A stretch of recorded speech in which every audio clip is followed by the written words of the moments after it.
As someone who's generated 3.5 million in sales and who's taken over 4,000 one-to-one sales calls selling nothing less than $10,000 offers, here's the bare minimum I'm looking for to ensure the best chances of having a one-call close. And not only having a one-call close, but having that close happen in the first 20 to 30 minutes. Pirates have long fascinated the minds of men. Rebellious, adventurous, and free-spirited, they carve their own path in the world. After serving 10 years in the Navy, I've learned directly from some of the most savvy marketers in the game. My name is Ben Perry, and welcome to the Pirate Marketing Podcast.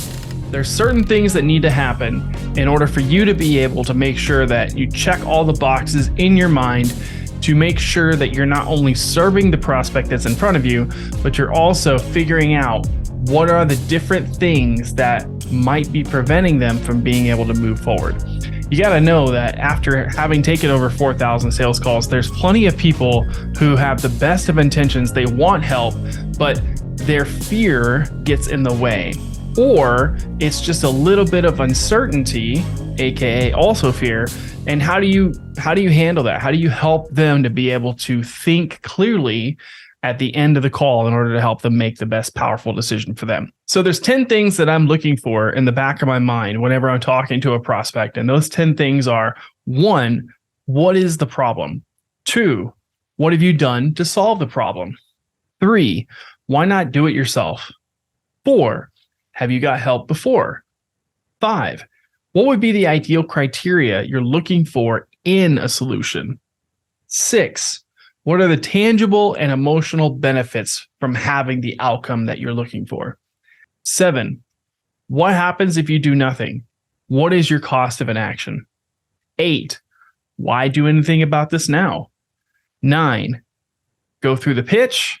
And 10, the objections. So this is very bare minimum that I'm looking for. Now, each one of these, we can go deeper, we can probe, and we can clarify. And if you're looking for a really good video on probing and clarifying, then you can click the button up here. I have a card somewhere around here where I dive deep into what are the different ways that you need to be doing in order to ensure that you are probing and clarifying like a well-seasoned sales rep.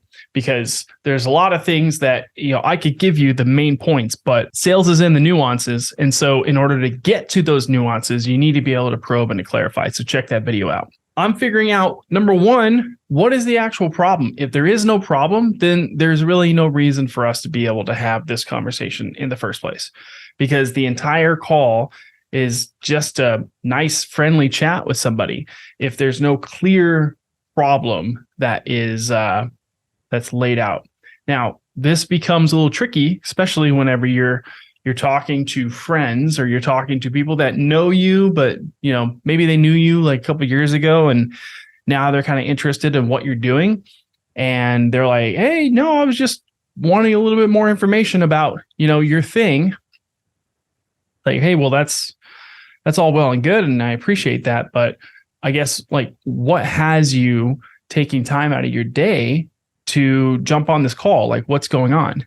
And if they're not willing to tell you what the actual problem is, then you're not in a sales call. You're not in an enrollment conversation, because without them telling themselves the truth about what's really going on, there's nothing you can do to really help anyway. So that's why that is the first question. The second thing that I want to know is, what have you done to solve this problem?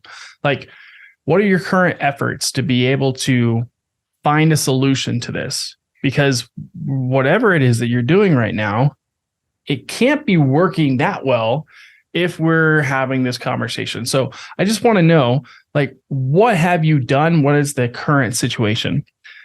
Third thing I want to know is, why not just do this by yourself?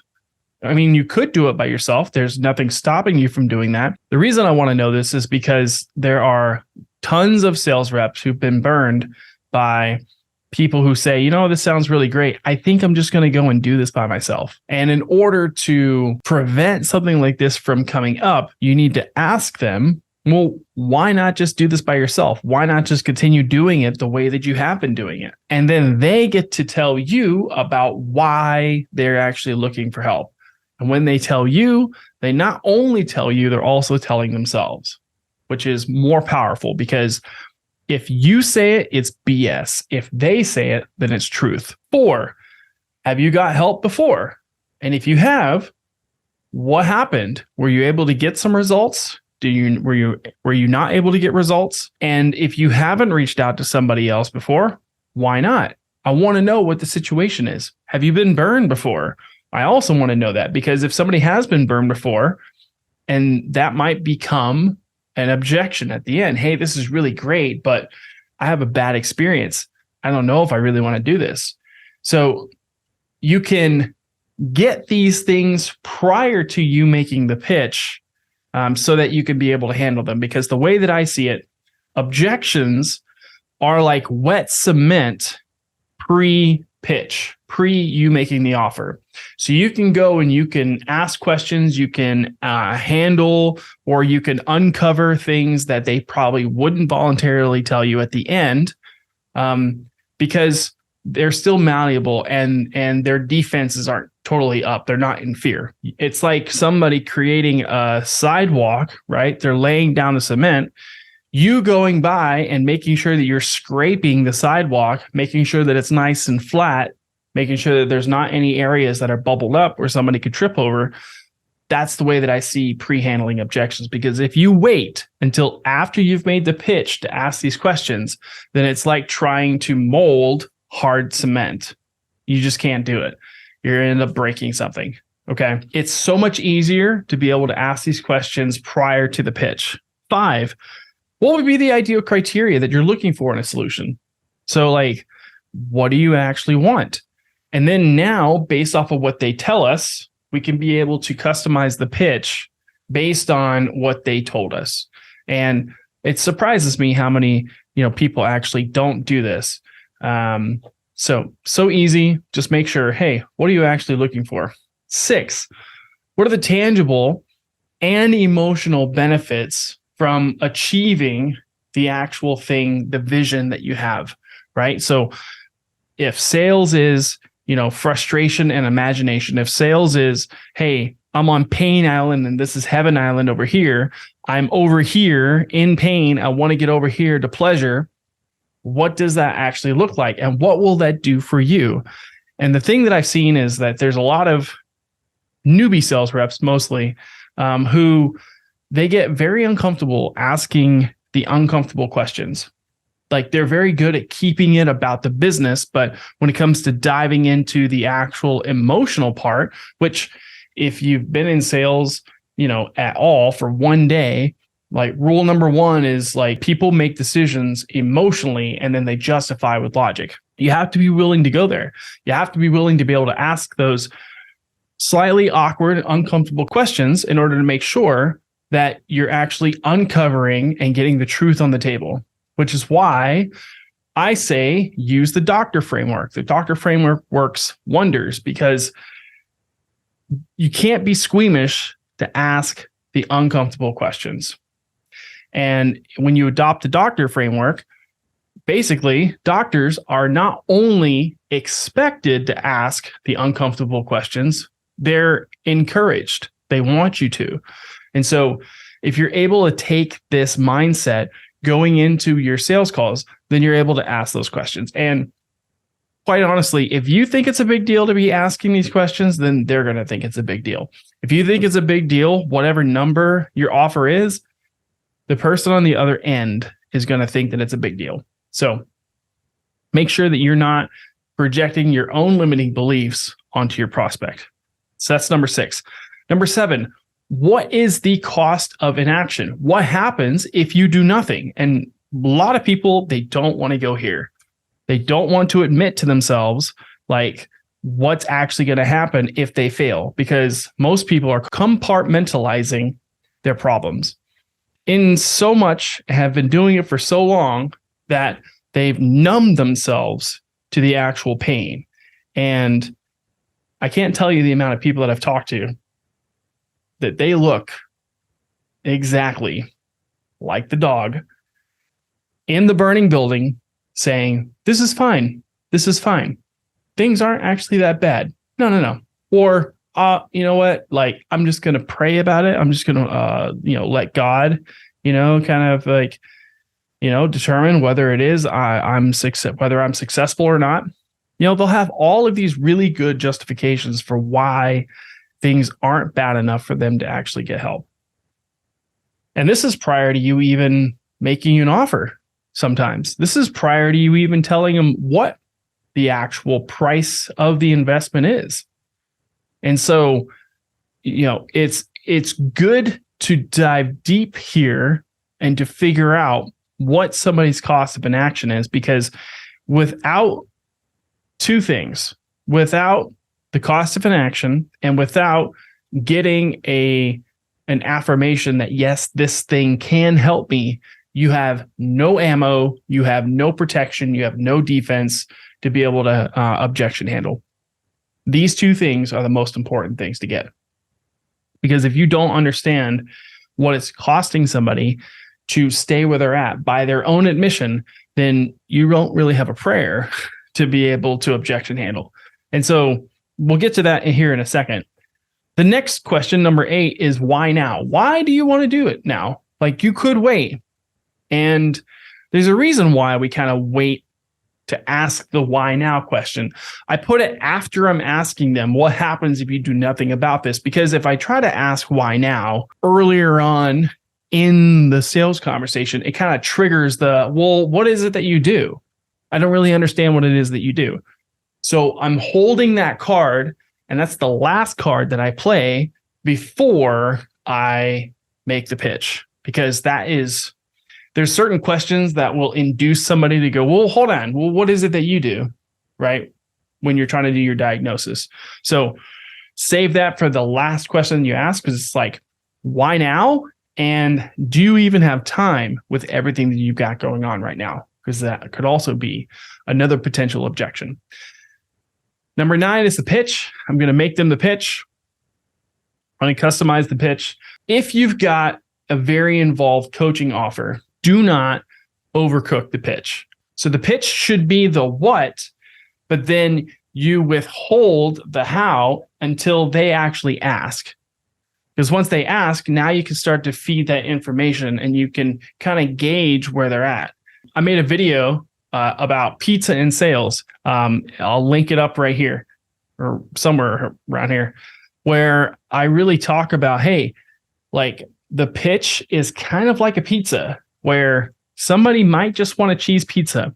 And you'd be like, hey, here's the cheese pizza. Do you want this? And they might say, yes, I absolutely want this. And you didn't have to go into the whole rigmarole, the whole song and dance of, we do this, and then we do this, and we do this, and we do this, and we do this.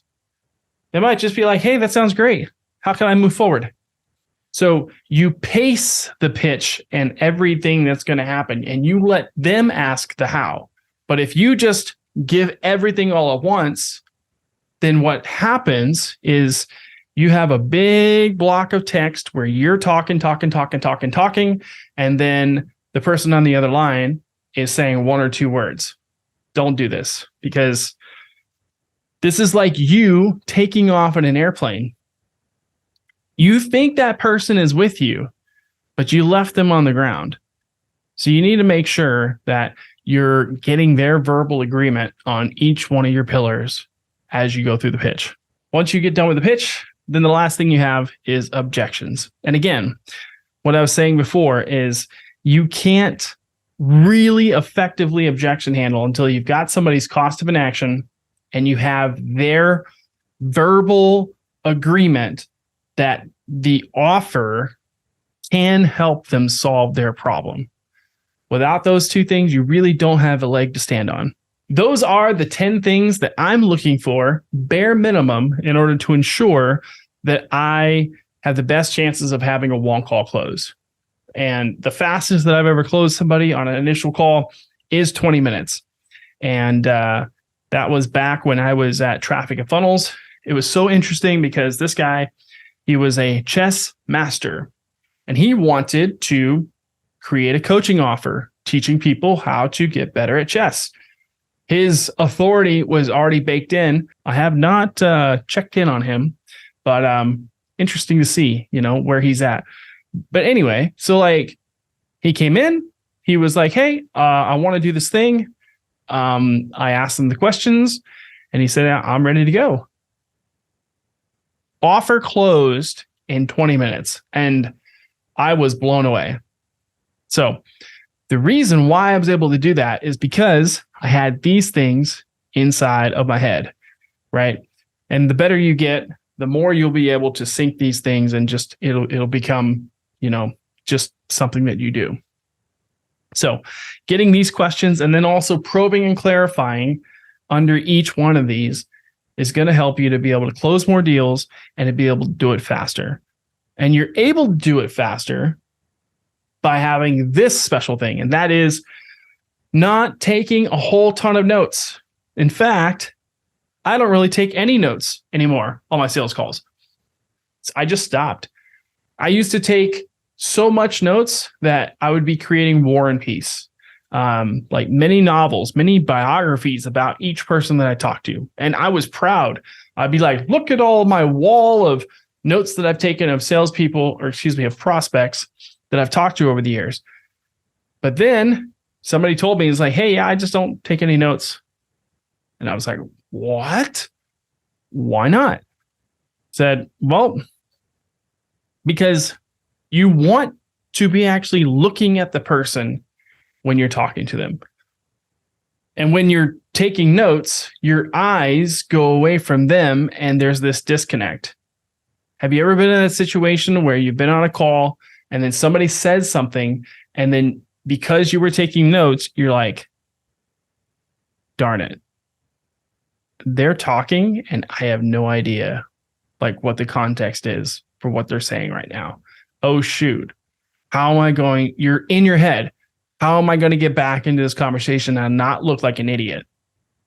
I've had those happen plenty of times in my 4,000 calls, right? But since I started to not take notes, I just sit and I be present with the person. Now, this doesn't mean that I don't take any notes. I take notes after the fact. But the thing is like when you talk to your friends, do you need to take notes on all the stuff you guys talked about? Or are you guys just having a natural conversation? The same thing can happen for your sales calls. And I tell you what, it will take the stress off of you, because there's nothing like fiddling around with papers and be like, oh, who's the next person? And trying to get a new fresh sheet of paper out. Then just being totally relaxed, kicking back, and letting your process, these 10 things, be in the back of your mind so that you can be able to be present and fully serve that prospect. So I'll recap. What's the problem? What have you done to solve the problem? Why not do it yourself? Have you got help before? What would be the ideal criteria you're looking for in a solution? What are the tangible and emotional benefits? What is the cost of inaction? Why do anything about this now? Go through the pitch and then handle objections. If you go through these first 8, you should not have any objections unless it's fear. And that's a whole different episode. I know I'm going to do an episode on fear. So you can check it out over here. And that's the episode. I'll dock it here. You guys have a good one. I'll catch you on the next one. Savvy?